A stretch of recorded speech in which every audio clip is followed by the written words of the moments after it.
So insulin resistance and metabolic dysfunction, these things play a huge role in your health, okay? This means that if you're insulin resistant, if you're not metabolically healthy, this is someone that's overweight, someone sluggish, that doesn't sleep right, you know, they have too much body fat, their BMI is not where it should be, and we all know that this puts you at risk for all kinds of diseases, okay? Today we're talking about Alzheimer's. So if you're overweight, metabolically unhealthy, your risk for Alzheimer's goes up. This is not just any chronic disease, your risk for it goes up when we're not metabolically resistant.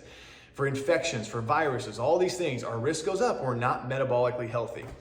So, you know, cancer, diabetes, stroke, heart attack, all of these things, your risk is going to go up. So what do you got to do? You have to control this. These are things that are in your control.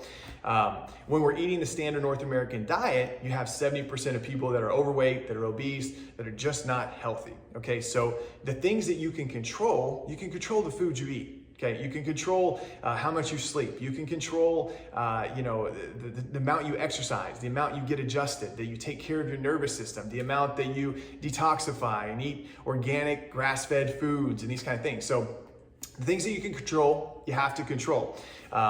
When we look at insulin resistance, this means that you eat too much packaged foods, processed foods, sugar, gluten, breads, pastas, these kind of things. They create an insulin resistance, okay? And that means you've got sugar floating around your system all the time, okay? And then you gotta have insulin come in and help level out that glucose level. And so once the insulin has done its job, it has to be degraded, okay? And that's done by the insulin-degrading enzyme, okay? The problem is that insulin-degrading enzyme has two jobs.